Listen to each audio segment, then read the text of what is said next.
dahil free time natin. So let us go around into this place dahil para naman makapag-relax tayo dahil day off natin ngayon bilang isang OFW, day off ko ngayon. So ako ay nag-ikot-ikot dito para naman ma-relax yung ating katawan, para naman mabanat-banat yung ating kulubot dahil maganda na tayo. Dahil natin natin maganda yung paligid nila ngayon dito, maliwalas at hindi masyadong crowded dahil ngayon ay Sabado.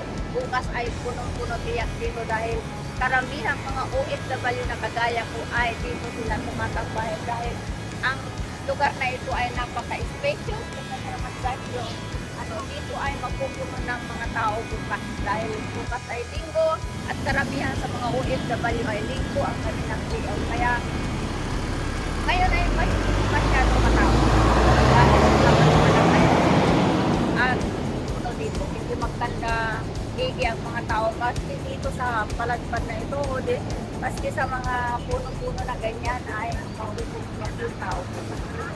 So tara guys, ikutin natin hanggang doon. Ikutin natin hanggang doon. Maliwalas na yun dito, maganda yung hangin. Kanya nga lang sobrang init dahil yung sinaw ng ng araw masyadong panikas na dito. Ayan.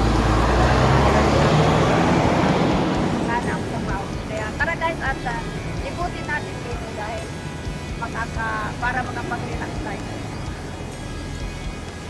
Dito tayo sa may old beaches lang sa dito. Tara na! Tara!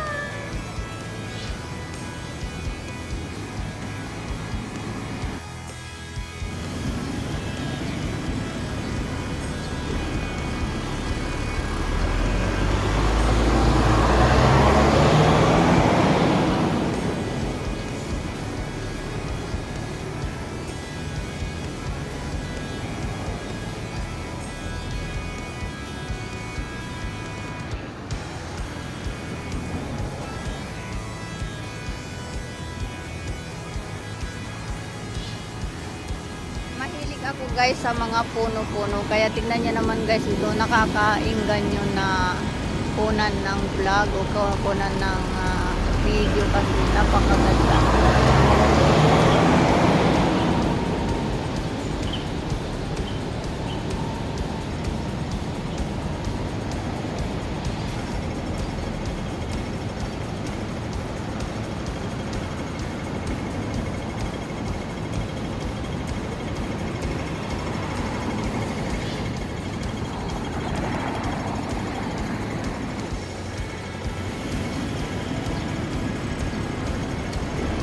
Ito na guys yung old legislative building.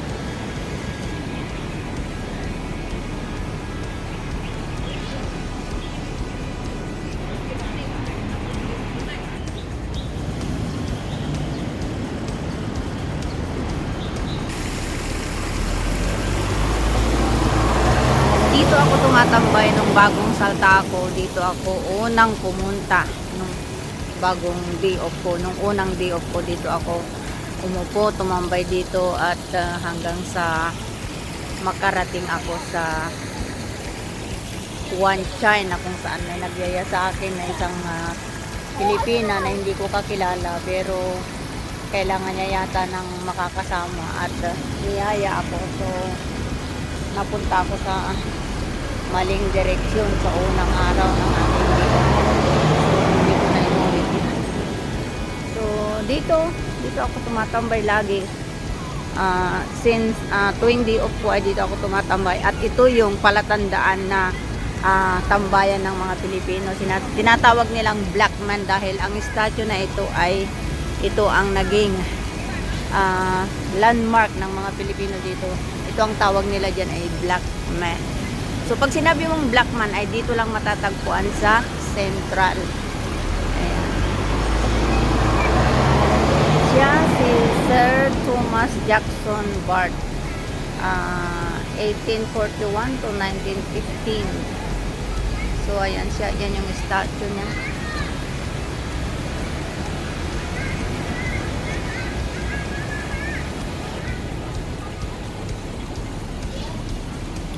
So, ang ganda ng pagkakalagay dyan.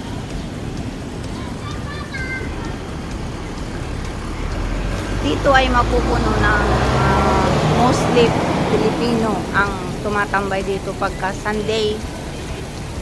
Dahil magandang tambayan dito, lalo na pag winter o di kaya pag walang ulan na kagaya ngayon, summer o di kaya mainit, ay dito lang ang tambayan ng maraming Pilipino. Kaya bukas tiyak dito ay punong-puno dito. Kaya tara na at ikutin natin sa iba pang parte.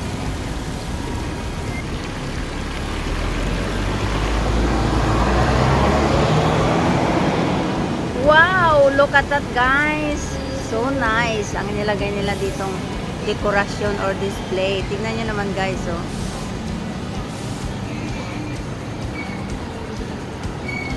Ang ganda.